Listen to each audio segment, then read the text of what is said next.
مولانا شہزاد احمد کے بیانات کے لیے مولانا صاحب کے آفیشیل چینل مولانا شہزاد آفیشیل کو سبسکرائب کریں۔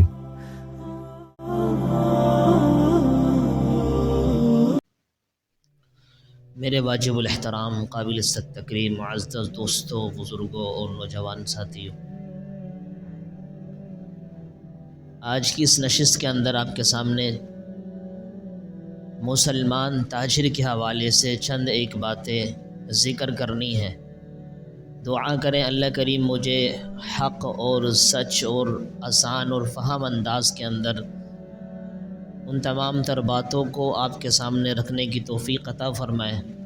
اس کے بعد اللہ تبارک و تعالی جو باتیں ہمیں سمجھ میں آئیں ان پر 100% عمل پیرا ہونے کی توفیق عطا فرمائے۔ میرے محترم عزیز دوستو، اللہ تبارک و تعالی نے سورہ قریش کے اندر 2 چیزوں کا تذکرہ فرمایا ہے، ایک رزق کا، دوسرا امن کا، کہ اللہ تبارک و تعالی اگر کسی کو رزق عطا فرما دیتے ہیں تو یہ اللہ تبارک و تعالی کی ایک نعمت عظمی ہے، بہت بڑی نعمت ہے۔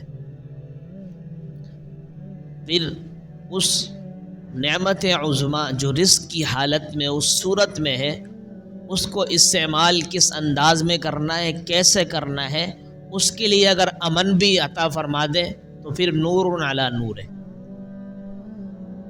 ایک انسان کے پاس رزق ہوتا ہے،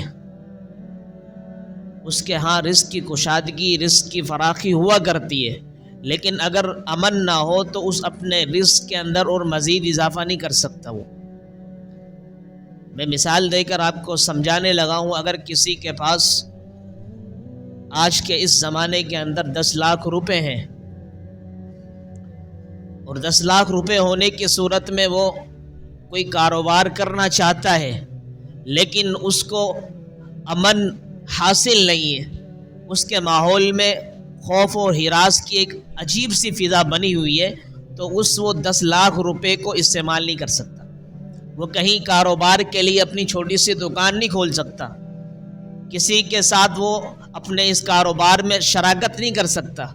وجہ اس کی یہ کہ بے خوف ہے، امن نہیں ہے اس کے لیے۔ بد امنی کا بڑا انتشار ہے اور بد امنی بہت زیادہ عروج پر ہے، لہٰذا اس رزق کے اندر کشادگی نہیں ہو سکتی۔ وہ رزق گھر پہ پڑا پڑا کم تو ہوتا رہے گا، خرچ ہوتا رہے گا، لیکن وہ استعمال میں صحیح نہیں آ سکتا۔ اس کے لیے ضروری ہے کہ امن ہو۔ آپ اگر پیسے کہیں لگائیں تو سامنے والا امانت دار ہو۔ اسی طریقے سے اگر آپ کہیں کاروبار کھولنا چاہتے ہیں تو اس کاروبار کے اندر آپ کو مہارت ہو، اس کاروبار میں آپ کو واقفیت ہو، علمیت ہو، تو اس وقت آپ کا یہ جو رزق ہے جو آپ کے پاس نعمت عظمی کی صورت میں ہے تو اس میں کشادگی اور وسعت تو ہو سکتی ہے، لیکن اگر امن نہ ہو تو پھر آپ کا جو رزق ہے جہاں تک کہ وہاں محدود رہے گا اور اس سے کم تو ہوتا چلا جائے گا لیکن آگے نہیں بڑھے گا۔ ایسا ہے یا نہیں؟ اللہ کریم نے قرآن عظیم میں اسی کو یوں ذکر فرمایا کہ لِإِيلَافِ قُرَيْشٍ إِيلَافِهِمْ رِحْلَةَ الشِّتَاءِ وَالصَّيْفِ فَلْيَعْبُدُوا رَبَّ هَذَا الْبَيْتِ الَّذِي أَطْعَمَهُم مِّن جُوعٍ، کہ ہم نے بندگی اس رب کی کرنی ہے کہ جس نے ہمیں رزق عطا فرمایا۔ کب؟ جب آدمی کی بھوک کی حالت ہوتی ہے، جب اس کو اگر کھانا مل جائے تو اس کو کیا خوشی نصیب ہوتی ہے، کیا اس خوشی کا عالم ہوتا ہے۔ پیاسے کو پانی مل جائے تو وہ کتنا خوش ہوتا چلا جاتا ہے، بھوکے کو روٹی اور کھانا مل جائے تو کتنا خوش ہوتا ہے۔ تو اللہ تبارک و تعالی نے فرمایا کہ ہم نے آپ کو رزق عطا فرمایا، یا قریش کو مخاطب فرمایا، لیکن پوری انسانیت کے لیے ہے نا قرآن۔ تو اس قرآن کو ہم ہر جگہ، ہر موڑ، ہر آن اس کو لے سکتے ہیں، ہمارے لیے اس کے اندر ہدایت ہے۔ تو فرمایا کہ الذی اطعمہم من جوع وآمنہم من خوف، 2 نعمتیں عطا فرمائی، ایک رزق کی وسعت، اللہ نے رزق عطا فرمایا، دوسرا ہمیں خوف سے امن دیا۔ جب خوف سے امن مل جائے اور اسی طریقے کے رزق اللہ تبارک و تعالی فراوانی کے اندر ہمیں دے دے تو یہ بہت بڑی اللہ کی نعمت ہوا کرتی ہے۔ اب اس رزق کی فراوانی کو، اس رزق کی فراخی کو آگے کیسے لے کر چلنا ہے، اس کے لیے امن ہونا بہت ضروری ہے. اور جب یہ دو چیزیں مل جائیں، رزق بھی ہو یعنی کام کرنے کی جگہ بھی موجود ہو، ہم جہاں کام کر رہے ہیں وہاں دیندار لوگ بھی ہوں، حلال اور حرام کی تمیز کرنے والے بھی ہوں، اگر ہمیں نوکری مل جاتی ہے تو یہ بھی بہت بڑا اللہ رب العالمین کا انعام ہے کہ اللہ نے رزق کا بندوبست فرما دیا، پھر اس کے ساتھ ساتھ امن بھی دے دیا. امن کے ساتھ اچھے انداز میں ہمیں یہ رزق مل رہا ہے، یہ اللہ کی بہت بڑی نعمت ہے. جب اس نعمت کی ناقدری ہوئی تو اللہ کریم نے دونوں نعمتوں کو چھین لیا. اب رزق، بہت سے لوگ آپ دیکھیں نا، ہمارے حالات ابھی خراب کیوں ہیں؟ ہر ایک بندہ پریشان ہے، ہر ایک بندہ پریشان، ہر کسی کے چہرے سے مسکراہٹ ختم ہے. ہر ایک بندہ بد امنی کا شکار ہے، بے ایمانی کا شکار ہے، خوف و ہراس کا شکار ہے. ہر ایک بندہ رزق کی تنگی کی ہر ایک کسی کے سامنے شکایت اور اس کے سوالات کر رہا ہے کہ یار کاروبار نہیں، تجارت نہیں، مال نہیں، کچھ گھر کے اندر کچھ استعمال کرنے کو کچھ چیز نہیں ہے. وجہ اس کی یہی ہے کہ ناشکری ہے. اور آدمی کے پاس جب کچھ تھوڑا سا آ جاتا ہے نا، جب اس کو کچھ حاصل و وصول ہو جاتا ہے، وہ کچھ کاروبار سے فائدہ حاصل کرنے لگ جاتا ہے، پھر ایک ٹھیے سے دکان کی طرف آ جاتا ہے، مثال دینے لگا ہوں، اور دکان سے دوسری دو دکانوں کی طرف، دو دکانوں سے گودام کی طرف آ جاتا ہے، پھر اس میں انانیت آ جاتی ہے، بڑا پن آ جاتا ہے، ایک غرور و تکبر کی طرف تبدیل ہو جاتا ہے. عموماً ایسے ہوتا ہے الا ماشاء اللہ. اس کی مثال قرآن سے ملتی ہے. قرآن سے یوں مثال ملتی ہے اس کی کہ قارون کے پاس کتنا بڑا خزانہ تھا، مال و دولت کا بہت خزانہ تھا، بہت اللہ نے ان کو دیا تھا، بہت دیا تھا. جب اللہ نے اتنا مال دیا لیکن اس کا اسی قدر، اسی انداز میں گندا سلوک تھا مخلوق کے ساتھ. اللہ کی جو مخلوق اس زمانے میں تھے ان کے ساتھ اتنا ہی گندا برتاؤ کیا کرتا، اچھے انداز میں پیش نہیں آتا. حضرت موسیٰ علیہ السلام کا مکالمہ ہوا، ان کی بات چیت گفتگو ہونے لگی ان سے. حضرت موسیٰ علیہ السلام نے کہا احسن کما احسن اللہ الیک، اسی طرح آپ انداز رکھو، اپنا احسان والا معاملہ کرو لوگوں کے ساتھ جس طرح کہ اللہ تبارک و تعالی نے تم پر مال دے کر تیرے ساتھ احسان کیا. اب وہ آگے سے کیا کہتے ہیں؟ یہ ظاہر سی بات ہے، مال اللہ کی طرف سے ہی ملتا ہے نا، اللہ ہی کی عطا کردہ چیز ہے، اللہ ہی کے مال میں سے، اللہ اپنے مال میں سے عطا فرماتا ہے جس کو چاہتے ہیں. جب موسیٰ علیہ السلام نے کہا احسن کما احسن اللہ الیک، جیسے اللہ تبارک و تعالی نے تمہارے ساتھ احسان والا اچھا برتاؤ کیا ہے، مال دے کر، فضل دے کر، کرم فرمایا، اسی طرح تم لوگوں کے ساتھ بھی معاملہ اچھا رکھو. جب مال زیادہ مل جاتا ہے، جیسے میں نے پہلے آپ کے سامنے ذکر کیا، انانیت آ جاتی ہے، بڑا پن، تکبر آ جاتا ہے. کہنے لگا قال انما اوتیتہ علی علم، کہ یہ اللہ نے نہیں دیا نعوذ باللہ مجھے، یہ تو میری اپنی قابلیت کی بنا پر، اپنی مہارت اور اس کی علمیت کی بنا پر مجھے مال ملا، ایسے تھوڑی ملا، اللہ نے دیا ہے مجھے. تو یہ انانیت آ گئی. جب اللہ تبارک و تعالی کے سامنے اس انانیت کے جملے ہوتے ہیں تو اللہ تبارک و تعالی کو بالکل بھی برداشت نہیں ہے. فرعون نے یہ انانیت کا معاملہ دکھایا، انا ربکم الاعلی کا دعویٰ کیا، اللہ تبارک و تعالی نے غرق کر کے دکھا دی اس کو. پھر اسی طریقے سے قارون بھی انہی کے لوگوں میں سے ایک بار فرد تھا. جب اس نے کہا کہ نہیں، یہ سارا کا سارا میری قابلیت کی وجہ سے، میری علمیت کی وجہ سے، میری مہارت کی وجہ سے، اللہ کی طرف سے نہیں ہے، تو اللہ تبارک و تعالی نے فرمایا فخسفنا به وبداره الارض، فرمایا کہ ہم نے اس قارون کو اس کے سارے خزانوں سمیت زمین میں دھس دیا، دھسا دیا اللہ تبارک و تعالی. اللہ کی طاقت کے سامنے کسی کی طاقت تھوڑی ہے. آگے فرمایا فما کان له من فئۃ ینصرونہ من دون اللہ، اللہ کے علاوہ بھی کوئی بھی جماعت، کوئی بھی گروہ، کوئی بھی ایک فرد نہیں تھا جو اس کی مدد کرتا. تو یہ اللہ تبارک و تعالی کی عطا کردہ چیز ہے. جب عطا کردہ چیز انسان کے پاس ہو تو ناشکری نہیں ہونی چاہیے. آج ہم نے ناشکری کے اتنے الفاظ کسے ہیں، اللہ تبارک و تعالی نے ان دو نعمتوں کو چھین لیا ہم سے، اس لیے ہم تنگ ہیں. کوئی خدا کی قسم کسی کے بعد اگر 20,000 میں 25,000 میں کام کر رہا ہے، ابھی بھی میں آپ کے سامنے یہ درخواست اور التجا کرتا ہوں کہ اللہ کا شکریہ ادا کرتے ہوئے کرے کہ آج الحمدللہ خوف بھی نہیں ہے، امن ہے، ہمیں کچھ نہ کچھ تو روزانہ کھانے کو مل رہا ہے، صبح بھی، دوپہر میں بھی، شام میں بھی. اللہ کا شکریہ ادا کرنا چاہیے. ایسا وقت بھی آ سکتا ہے اللہ نعوذ باللہ اگر ہم نے ناشکری کے اپنے بوچھاڑ کر دیا تو اللہ تبارک و تعالیٰ اپنی نعمتوں کو اٹھا لے گا مزید. اور اسی طریقے سے جو مسلمان تاجر ہے جب تک اس کی تجارت کے اندر ایمانداری ہوتی ہے, جب تک سچائی ہوتی ہے, تو اللہ تبارک و تعالیٰ اس کی مدد کرتے رہتے ہیں, مدد اترتی رہتی ہے. یقین کرو یہ تو میری اور آپ کی سوچ, دماغ اور اسی طریقے سے آنکھوں کا دھوکہ ہے کہ یار یہ 25,000 میں گزارا نہیں ہوتا, 1.5 لاکھ میں گزارا ہوتے ہیں. نہیں میرے عزیزو, جہاں جو افراد 5 افراد 1.5 لاکھ میں گزارا کر رہے ہیں وہی دوسرے گھر کو آپ دیکھیں 20,000 میں بھی گزارا ہو رہے ہیں. وجہ اس کی یہ کہ ایمانداری کے ساتھ کام کیا ہے, سچائی کے ساتھ کام کیا ہے. اللہ تبارک و تعالیٰ ایک ایک روپے کو ان کے لیے برکت کا باعث بنا دیتے ہیں. آج ہماری نظر کثرت پر ہوتی ہے کہ مال زیادہ ہو, مال وافر مقدار میں ہو, برکت کی طرف نظر نہیں ہوتی. تو اس لیے ہمیں ایمانداری کے ساتھ, سچائی کے ساتھ یہ کام کرنا چاہیے, تجارت کرنی چاہیے. اور تجارت بہت بڑا ایک بہترین اللہ تبارک و تعالیٰ کی طرف سے فرمایا عمل ہے, اور ایک نیکی کا عمل ہے, کام ہے بہت بڑا. فرمایا کہ ایک تجارت کرنا ایک فریضے کے بعد دوسرا فریضہ ہے. جیسے ہم نماز کو فرض سمجھتے ہیں نا, نماز کو ایک عبادت سمجھتے ہیں, خدا کی قسم تجارت بھی اسی طرح عبادت ہے. آج ہم نے نماز کے اندر فرائض کو اگر چھوڑ دیتے ہیں, اس کے شرائط کے بغیر نماز پڑھتے ہیں, واجبات کو چھوڑ کر نماز پڑھتے ہیں, تو نماز ہماری نہیں ہوتی. اگر شرط نہ پائی جائے نماز کے اندر, کوئی فرض چھوٹ جائے تو نماز ہماری نہیں ہوتی. اسی طریقے سے واجبات چھوٹ جائے اور سجدہ صاحب آخر میں نہ کیا جائے تو نماز نہیں ہوتی. اس چیز کو تو ہم سمجھتے ہیں, لیکن یہی صورت اگر ہم کاروبار میں فٹ کریں, ناجائز طریقے سے, حرام طریقے سے کاروبار کریں گے, وہ حلال ہوگا بھئی, وہ بھی ناجائز اور حرام ہو جائے گا. اس صورت کو وہاں فٹ نہیں کرتے, وہاں حرام ہو, حلال ہو, جائز ہو, ناجائز ہو, پاک ہو, ناپاک ہو, سب آنے دو. پھر یہی تو ہوتا ہے پھر معاملات. اتنی وافر مقدار میں مال آتا ہے, اللہ کی قسم اس سے ڈبل پھر چلا جاتا ہے.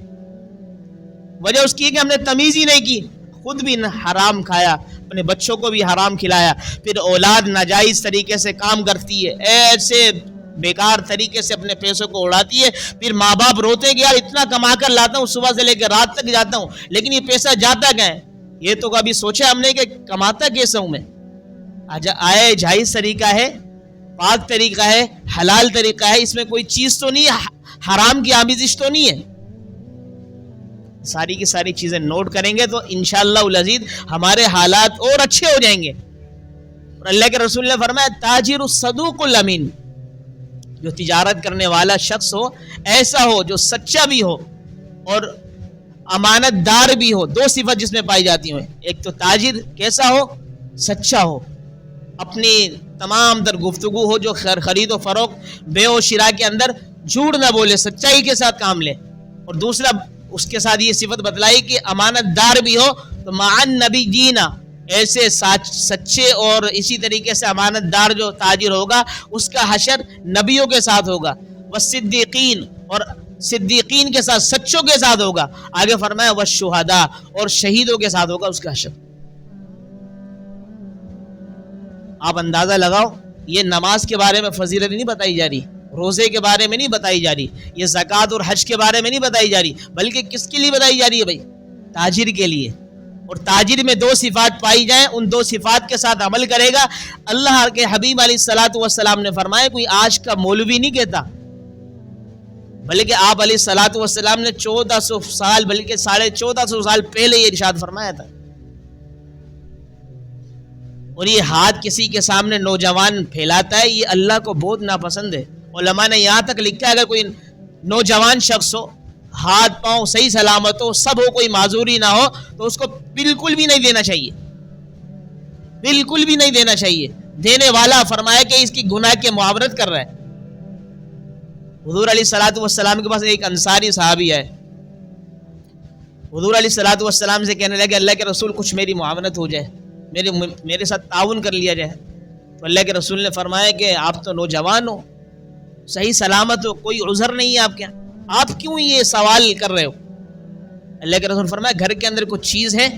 کہاں اللہ کے رسول 2 چیزیں ہیں, کہ ایک کمبل ہے جس کو میں نیچے بچھاتا ہوں اور اوڑھتا ہوں, اور ایک پیالہ ہے. اللہ کے رسول نے فرمایا دونوں چیزیں لے کر آ جاؤ. وہ گھر گئے, دونوں چیز لے کر آ گئے. اللہ کے رسول علیہ الصلوۃ والسلام نے بولی لگائی کہ بھئی کون ہے جو اس کو لے گا؟ ایک نے کہا میں 1 درہم کی دونوں چیز. کہا کہ نہیں, کوئی دوسرا ہے کو جو 2 درہم میں لے گا اس کو. کہا اللہ کے رسول میں 2 درہم میں لے لوں. ان کو وہ چیز پکڑا دی اور 2 درہم لے لیے. حضور علیہ الصلوۃ والسلام نے فرمایا 1 درہم یہ لو, اس سے اپنے گھر والوں کے لیے کھانا لے جانا, اور اس 2 درہم سے 1 درہم سے جا کلہاڑی لے کر آؤ. کلہاڑی لے کر آئے. اللہ کے رسول علیہ الصلوۃ والسلام نے اس کلہاڑی کو اپنے ہاتھ سے اچھی طریقے سے پیوست کر دیا. اس کو اس کے اندر ٹھوکنے کے بعد کہا یہ لے کر جاؤ اور جنگلوں کے اندر جاؤ, جنگلات کے اندر لکڑیاں کاٹو اور کاٹ کر لانا, اس کو بیچنا, اس سے اپنا گزر بسر کرو, اور 15 دن تک مجھے نظر نہیں آنا.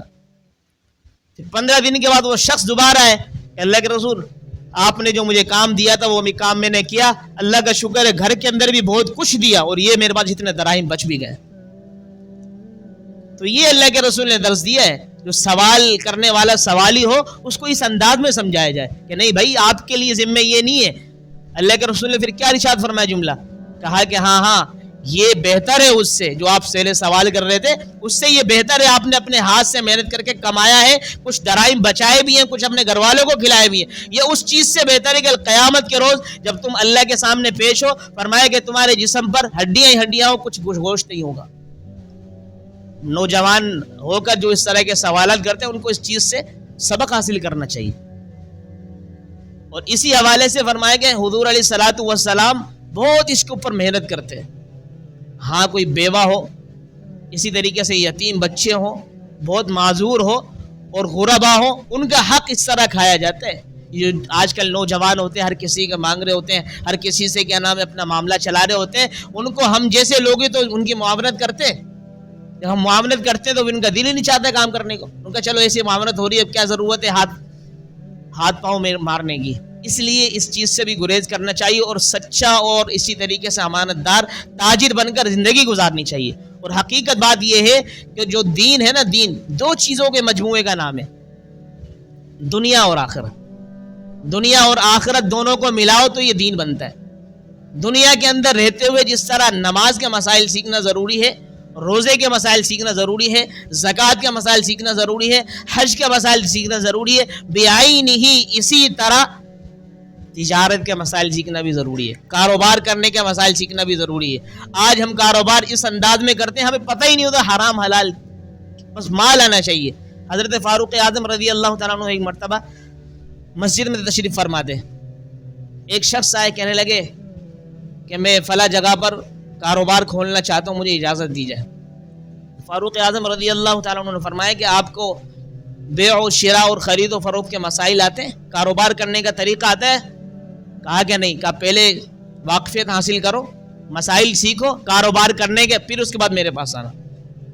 پھر چند دنوں کے بعد آئے کہ اب سیکھ گیا ہوں میں. کہا چلیں ٹھیک ہے, اب جا کے کاروبار. یہ ہمارے ہاں لوگ بس کسی کو کچھ آتا ہی نہیں, حرام حلال کا پتہ ہی نہیں, کاروبار شروع کر دیتے. اس لیے ان تمام تر چیزوں سے ہمیں سبق یہ ملتا ہے کہ نمبر 1 اللہ کا شکریہ ادا کرنا چاہیے. اللہ نے جو ہمیں نعمتیں دی ہیں, ایک امن کی نعمت ہے, خدا کی قسم ابھی بہت بہترین امن ہے. اگر ہم نے شکریہ نہیں ادا کیا نا اللہ کا, ہو سکتا ہے یہ امن بد امنی میں تبدیل ہو جائے. اللہ کا حکم ہے, اللہ کا جب کوئی حکم ہوتا ہے, آپ نے دیکھا نہیں یہ کورونا کی صورت میں کبھی ہم نے سوچا تھا اس کے بارے میں؟ کبھی زندگی کے اندر کبھی سوچ بھی نہیں سکتا آدمی کہ اس طرح بھی ہو سکتا ہے. نہ کوئی بیماری کی تشخیص ہو رہی ہے, نہ کچھ مسائل سمجھ میں آ رہے کہ ہے کیا یہ مرض کیا. اتنے دنوں کے بعد تو اس کا نام سمجھ میں آیا لوگوں کو. اس کے بعد پھر مساجد بند کر دی گئی, مکاتب بند کر دیے گئے. کبھی زندگی میں ایسا نہیں ہوا. اس لیے اللہ تبارک و تعالی جب عذاب دینا چاہتے ہیں, اللہ تبارک و تعالی نے خود قرآن عظیم میں فرمایا وَلَنُذِيقَنَّهُم مِّنَ الْعَذَابِ الْأَدْنَىٰ دُونَ الْعَذَابِ الْأَكْبَرِ, کہ ہم ایک بڑے عذاب سے, قیامت کے روز جو عذاب ملنے والا ہے کافروں کو, اس عذاب سے پہلے ایک چھوٹا عذاب دیں گے. اس لیے کہ لعلہم یرجعون, شاید ہو سکتا ہے کہ باز آ جائے. یہ کورونا کا جو چھوٹا موٹا عذاب نہیں تھا, بہت بڑا عذاب تھا. یہ اللہ کی طرف سے ایک پکڑ تھی کہ بھائی سمجھ جاؤ, ابھی بھی باز آ جاؤ. لیکن مسلمان پھر بھی باز نہیں آئے, ابھی بھی انہی حرکتوں کے اندر اور زیادہ حرکتوں میں مبتلا ہو چکے ہیں. اللہ تبارک و تعالی ہمیں ان باتوں پر صحیح معنی میں عمل کرنے کی توفیق عطا فرمائے, اور اللہ تبارک و تعالی جو ہمیں یہ سمجھ میں آئے دوسروں کو بھی اس انداز میں سمجھانے کی توفیق عطا فرمائے. وما علینا الا البلاغ.